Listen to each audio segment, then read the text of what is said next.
পারিবারিক জীবন আগে যে বন্ডিংটা ছিল স্বামী স্ত্রীর মধ্যে সেটা একেবারে নষ্ট হয়ে যাচ্ছে এবং অনেক ক্ষেত্রে একটা রাষ্ট্রের প্রধানমন্ত্রী হওয়ার পরেও সংসার টিকছে না, ভেঙে যাচ্ছে। এই পারিবারিক বন্ধনকে মজবুত করার জন্য ইসলামী শরিয়ার কোনো দিক নির্দেশনা আছে কিনা এবং কেন সংসারগুলো ভেঙে যাচ্ছে এ বিষয়ে যদি বলতেন। আলহামদুলিল্লাহ, আসসালাতু ওয়াসসালামু আলা রাসূলিল্লাহি ওয়া বাদ। আপনার প্রশ্নটি নিঃসন্দেহে অনেক গুরুত্বপূর্ণ, বিশেষ করে আমাদের সমাজের প্রেক্ষাপটে। জি ইউরোপ, আমেরিকা অথবা ওয়েস্টার্ন কালচারে যারা অভ্যস্ত, তারা অলরেডি ফ্যামিলি বন্ডিং অথবা পারিবারিক যে বন্ধন, এর যেই শান্তি সুফল, এটা থেকে তারা অলরেডি এটা হারিয়ে ফেলেছে। যেটি আমাদের গৌরব করার মতো বিষয়, যেটা আমাদের এখনও আছে, সেটি নিয়ে আমরা এখন শঙ্কিত, যেমনটি আপনি প্রশ্নের মধ্যে উল্লেখ করলেন। দেখুন, সর্বপ্রথম যে কারণটি আমি বলবো, এক নম্বর যে কারণটি, সেটি হলো শুধুমাত্র ধর্মীয় অনুশাসন না মানার কারণে আজকে এটি হতে চলছে। কখনোই মনে করবেন যে একজন স্ত্রী যতই সুন্দরী হোক, যখন তার স্বামীর অন্য কোনো মহিলার সাথে অফিসে হোক অথবা রাস্তাঘাটে হোক, যে কোনো জায়গায় হোক, যখন অন্যরকম মনের সম্পর্ক হয়ে যায়, তখন এই স্ত্রীর আর কোনো কিছুই ভালো লাগে না। ঠিক তদ্রূপ একটি স্বামী যতই কোয়ালিফাইড, যত যোগ্য হোক, এই মেয়েটির যখন অন্য কারোর সাথে অন্যরকম সম্পর্ক হয়ে যায়, তখন স্বামীর এই দোষ সেই দোষ, স্বামী অক্ষম, স্বামী ভরণ পোষণ দেয় না, স্বামী জালেম, স্বামী নির্যাতনকারী, স্বামী আগের থেকে এরকম, স্বামী চরিত্র, বহুত কিছু উল্টাপাল্টা কথা আসে। প্রথমে সেটি হলো যে স্বামী স্ত্রী উভয়ে যদি ধর্মীয় অনুশাসন মেনে চলেন। ধর্মীয় অনুশাসন মানে কি? স্বামীর আনুগত্য করা, এটা স্ত্রীর জন্য ফরজ। স্ত্রীকে ভালোবাসা, স্ত্রীর ক্ষেত্রে আল্লাহকে ভয় করা, এটা স্বামীর উপর ফরজ। নবীজি হাদিসে বললেন, ইত্তাকুল্লাহ ফিন নিসা, তোমরা তোমাদের স্ত্রীদের ক্ষেত্রে আল্লাহকে কন্টিনিউ ভয় করতে থাকবে। ফাইন্নাকুম আখাযতুমুহুন্না বিআমানাতিল্লাহ ওয়াস্তাহলালতুম ফুরুজাহুন্না বিকালিমাতিল্লাহ। তাদেরকে যে তোমরা গ্রহণ করেছো, এটি কাকে সাক্ষী রেখে?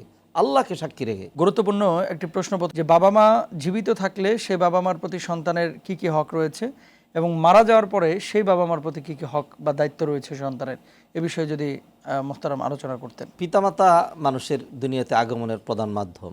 জি আল্লাহ সুবহানাহু ওয়া তাআলা কোরআনে কারিমে অনেকগুলো জায়গায় যেখানে আল্লাহর হক, অর্থাৎ সৃষ্টিকর্তা, যিনি প্রতিপালক, যিনি রব, যিনি চেরিশার, যিনি প্রোভাইডার, যিনি ক্রিয়েটর, তার হকের পাশাপাশি আল্লাহ সুবহানাহু ওয়া তাআলা পিতামাতার হক উল্লেখ করেছেন। জি যেমন আমি দুই একটি আয়াতের অংশ বলি, ওয়া আবুদুল্লাহ ওয়ালা তুশরিকু বিহি শাইআ ওয়াবিল ওয়ালিদাইনি ইহসানা ওয়া কাদা রাব্বুকা আল্লা তা'বুদু ইল্লা ইয়াহু ওয়াবিল ওয়ালিদাইনি ইহসানা। অতএব পিতামাতা মানুষের জন্য এমন ব্যক্তি অথবা এমন আত্মীয় অথবা এমন রক্ত সম্পর্কীয়, অথবা পিতামাতার পরিচয়ের জন্য তো অন্য কোনো শব্দ আর এর চেয়ে ভালো পাচ্ছি না খুঁজে, জি যাদের হক এটা মানুষের সারা জীবন থাকে, তাদের জীবদ্দশায়ও থাকে, এবং তারা মরে যাওয়ার পরে তাদের হক কমে না, বরং তাদের হক আরও বেড়ে যায়। আল্লাহ সুবহানাহু ওয়া তাআলা কোরআনে বলছেন, ওয়া কাদা রাব্বুকা আল্লা তা'বুদু ইল্লা ইয়াহু ওয়া বিল ওয়ালিদাইনি ইহসানা। পিতামাতা যখন জীবিত থাকে তখন তাদের সাথে আল্লাহ সুবহানাহু ওয়া তাআলা সদাচরণ, ভালো আচরণ, ভালো ব্যবহার, গুড কন্টাক্ট, সেগুলো আল্লাহ সুবহানাহু ওয়া তাআলা করতে বলেছেন। এর যেই মিনিং, এর যেই ব্যাখ্যা, এর যে এক্সপ্লেনেশন, যাবতীয় সব সহ, পিতামাতার আনুগত্য সহ, তাদের কথা শোনা, তাদের শারীরিক সেবা সহ, তাদের গা চেপে দেওয়া সহ, তাদের পাশে থাকা সহ, তাদের মুখে হাসি ফোটানো সহ, অথবা তারা যখন অসুস্থ তাদের চিকিৎসা সহ, অথবা তারা যদি অসহায় কর্মহীন হয়ে পড়ে তখন তাদেরকে যাবতীয় সব, নিজের চেয়ে প্রাধান্য দেওয়া সহ যাবতীয় সকল কাজ করতে হবে। পিতামাতার আনুগত্য করাই লাগবে। এক ব্যক্তি নবীজি সাল্লাল্লাহু আলাইহি ওয়াসাল্লামের কাছে এসে প্রশ্ন করলো যে, মানা হাক্কুন নাসি বিহুসনি সাহাবাতি ইয়া রাসূলুল্লাহ, আমি কার সাথে সবচেয়ে বেশি আলোচনা করব? নবীজি সাল্লাল্লাহু আলাইহি ওয়াসাল্লাম বলতে পারতেন যে, আমি যেহেতু নবী, আমার মাধ্যমে জান্নাত পাচ্ছ, অথবা আমার সাথে। এটি নবীজি বলেন নাই। নবী বলছেন, তোমার মায়ের সাথে। লোকটি জিজ্ঞাসা করলো, তারপরে? নবীজি সাল্লাল্লাহু আলাইহি ওয়াসাল্লাম তিনবার মায়ের কথা বললেন, চতুর্থবার বাবার কথা বললেন। তো এইখানে দেখিয়ে দেওয়া হলো যে পিতামাতার হক সবার উপরে। নবীজি একটা হাদিসের মধ্যে বলছেন, হুমা জান্নাতুকা ওয়া নারুকা, তোমার পিতামাতা তোমার জন্য জান্নাত, তোমার জন্য জাহান্নামও।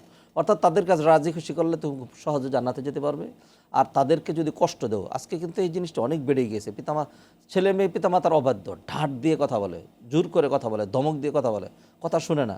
অথচ আল্লাহ সুবহানাহু ওয়া তাআলা কি বললেন, ইম্মা ইয়াবলুগান্না ইনদাকাল কিবারা আহাদুহুমা আও কিলাহুমা ফালা তাকুল লাহুমা উফ। আরবিতে যে শব্দটিকে উফ বলে, বাংলায় আমরা সেটিকে উহ বলি। অর্থাৎ পিতামাতার কোনো আচরণে বিরক্ত হয়ে খালি এটি বলবে, এই উহটা পর্যন্ত বলা যাবে না। পিতামাতার রাইট এত বেশি। নবীজি সাল্লাল্লাহু আলাইহি ওয়াসাল্লাম মিম্বারে ওঠার সময় জিবরিল আমিন 3টি বদদোয়া করেছিলেন। তার মধ্যে একটি বদদোয়া ছিল এরকম যে যারা তাদের পিতামাতা উভয়কে অথবা একজনকে বৃদ্ধ অবস্থায় পায় তারপরেও তাদেরকে রাজি খুশি করতে পারে না, এর উপর আল্লাহর লানত বর্ষিত হোক। নবীজি আমিন বলেছিলেন। অথচ যারা প্রস্তর নিক্ষেপ করে নবীজিকে ক্ষতবিক্ষত করে দিয়েছিল তাদেরকে ধ্বংস করার জন্য জিবরিল ফেরেশতা নিয়ে এসেছিলেন যে এদেরকে ধ্বংস করে দেবেন। নবীজি উল্টা দোয়া করলেন, আল্লাহ তাদেরকে ক্ষমা করে দেন। কিন্তু যারা পিতামাতাকে কষ্ট দেয় জিবরিল তাদের জন্য বদদোয়া করেছেন, নবীজি বলতে পারতেন না না ধ্বংস করো না, সুযোগ দাও। নবীজি আমিন বলেছেন। অতএব বুঝতে হবে পিতামাতা কাকে বলে। অতএব আমরা যদি দুনিয়ার সুখ শান্তি চাই, দুনিয়ার কেউ যদি উন্নতি অগ্রগতি সম্পদও চায়, দুনিয়াও কেউ যদি চায়, তবু তার পিতামাতার সাথে ভালো আচরণ করা লাগবে, তাদের কথা শুনতে হবে। কারণ একটা দলিল দিচ্ছি এই সপক্ষে আমি, নবীজি হাদিসের মধ্যে বলছেন মান সাররাহু আইয়ুবসাতালাহু ফি রিজকিহি ওয়া ইউনসাআলাহু ফি আসারিহি ফালিয়াসিল রাহিমা। যার এটি মনে চায় যে তার রিজিক বাড়িয়ে দেওয়া হোক এবং তার হায়াত লম্বা করে দেওয়া হোক, ফালিয়াসিল রাহিমা, সে যেন তার আত্মীয়তা সম্পর্ককে মজবুত করে বেঁধে রাখে। তা আত্মীয়তা সম্পর্কের মধ্যে সবচেয়ে কাছের যিনি তিনি হলেন পিতামাতা। পিতামাতা এমন আত্মীয় যে তাকে জাকাতও দেওয়া চলবে না। ধরেন আপনি বড় লোক, এখন 1 কোটি টাকা জাকাত হয়েছে আপনার, বললেন ঠিক আছে বাবা মাকে 50 লাখ টাকা দিয়ে দিলাম, 1 টাকাও জাকাত দিতে পারবেন না। কারণ আপনার মাল যেটি, এটির মালিক আপনি না তো। নবী হাদিসে বলে দিয়েছেন আন্তা ও মালুকা লিয়াবিকা, তুমি এবং তোমার মাল সম্পদ সহ যেটিকে তুমি মনে করছো যে এটা I am owner of this wealth, no never,